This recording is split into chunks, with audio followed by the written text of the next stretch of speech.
G'day, I'm Christopher and this is my Subaru Brumby electric conversion. Looks a bit different under here than a normal Brumby. What we have, let's go from left to right. First of all, we have our 12 volt battery. You've still got to have a 12 volt battery and electric conversion to run all of the lights and other 12 volt components. It's actually attached to a box with connections in there, some of which go out and in here into the controller. This controller here controls the motor. It controls it by changing the voltage. So the system voltage is 150 volts. It varies it from 0 all the way up to 150. Does that using these connectors on the front here are connected to a throttle. So that throttle there is electrically connected into there, and that's what gives it its input. I've got some covers over the big DC connections at the back here. So this is a DC controller, and next to it is our DC motor. Now the motor is a cost of motor made by a company that makes motors specifically for electric conversions. Now what else can we show you? Up the top here, these are our DC to DC converters. So that converts the 150 volts of the main system voltage down to 12 volts to charge the 12 volt battery and run the 12 volt systems. I have two of them because it was cheaper to do two for the capacity I needed. You could get a bigger one, but it was more expensive than two little ones. That there is to do with the heating. Now we will get onto that in a second. In these two boxes here, two wooden boxes, we have some of the cells. The rest of the cells are in the back of the vehicle. My flashing light there is to remind me that the voltage is connected at the moment, so it's got 150 volts connected, so I shouldn't take any covers off at the moment.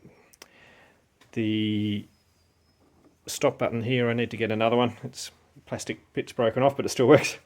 In front here I have my battery management system. And so at the moment it's telling me it's 172.4 volts.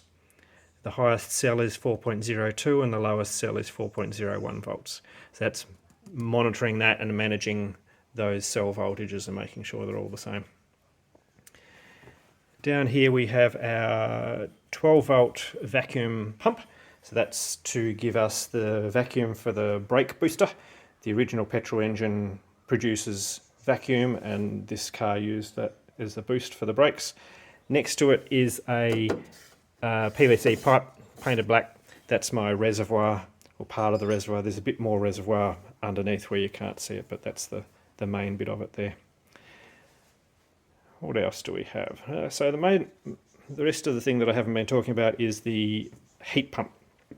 So to get heat into the cabin, what I've done is I've used the original heater core, so you can use your normal hot and cold on the dash there, and I run water through that.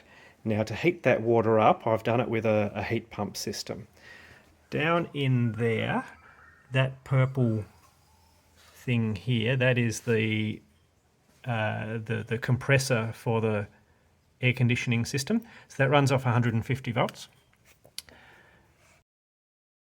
In underneath all that insulation there is a heat exchanger, and so it takes the heat from the hot air conditioning fluid and transfers it into the cold water, and the water is then circulated around via a 12 volt pump through the original heater core in the cabin. Now this here is the controller for the air conditioning system, for the heat pump system. Compare the size of that controller with the controller for the motor of the car itself.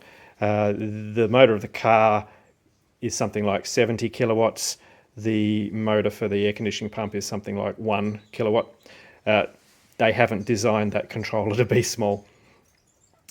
Now, where it gets its heat from is around the motor. So what I've done is I've put lots of coils. So these are copper coils around the motor. And the idea is that that's the evaporator of the heat pump system, and so we get those warmed up. It takes that heat, compresses, gets it warmer through the coil, transfers the heat into the water. That gas, now slightly cooled, comes back again and is expanded and comes out into these coils here. And so this, around this motor here, if I just leave it running, it could be like minus 20 degrees or something there. And that needs to warm it up to ambient temperature to make the heating work properly. So I've got the blue mod plate over here. So this is getting a license to actually drive this on the road. So I have this done in 2012. And the LV1 there is the conversion to electric. Now one of those other codes is also modifying the GVM. So you can see here 1650, that's the new gross vehicle mass. If you look at the original plate, gross vehicle mass there is 1620. We've now gone up to 1650, it's a whole 30 kilograms heavier. This is because when I took it to a weighbridge during the modification plate, it happened to be slightly higher than stock, and so rather than taking things out and reweighing it, the engineer decided, oh, we'll just change the GVM of it by 30 kilograms. Now, this original motor has the original motor has been replaced. This is a larger one now, and so when I did that, I also had to get another modification certificate, and so I've got a second mod plate here. So LV1 again, but it's just a motor with a higher power rating than the original one that I used. So let's demonstrate the heat pump system.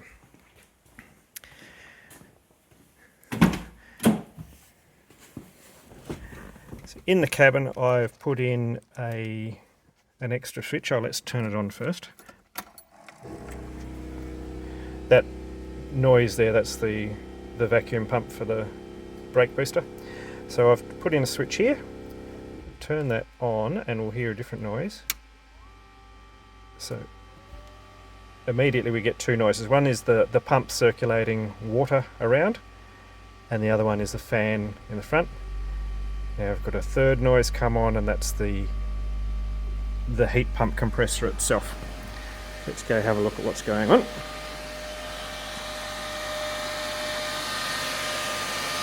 So the fan on top of the motor is now running to heat up the coils.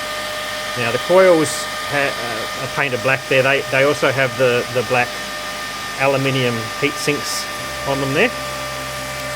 You hear that motor just changed noise. What it's doing is around here you have a thermometer. That's telling us the temperature of the water being heated by the system in the heater core. No, that's wrong. That's telling us the temperature of the hot gas. So the hot gas is not supposed to exceed 40 degrees for this particular heat pump. So up it goes. So what's happening is these coils here on the motor are cooling down. They're starting to feel cool there now, and you can even see a little bit of frost just starting on this bit here.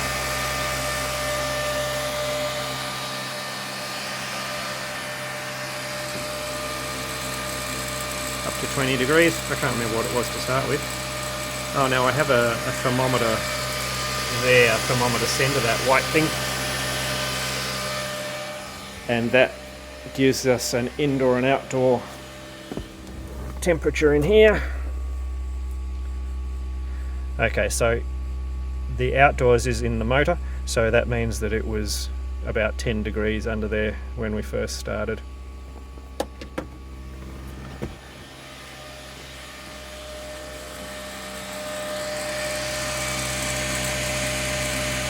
Slowly coming up. So this is certainly best if it's left to warm up for 15 minutes or something before you get in the car.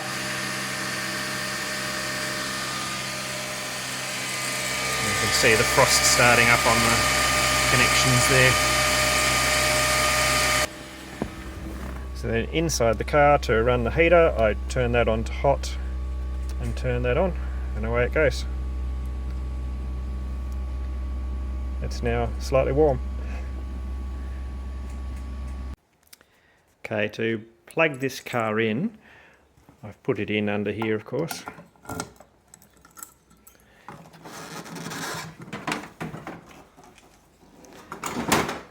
So this is a standard 3-pin plug. It's a 10 amp. I've got a socket over here.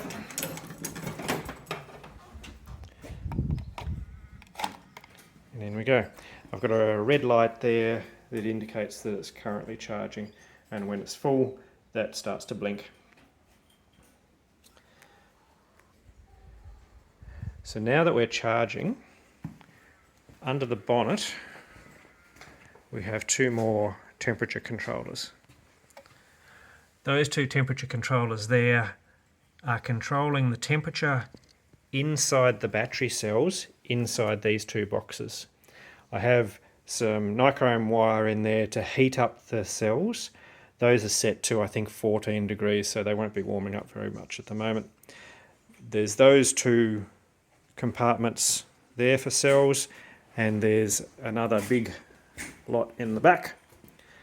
So you can see that box there has the cells in it, and these 2 controllers here are also connected up. So those heaters work whenever it's plugged into the 240 volts, and so it'll warm up while it's sitting there charging. It doesn't warm it up while the car's running at all. We just work off latent heat then, and even heat from when the cells are working. They'll self-heat to a certain extent.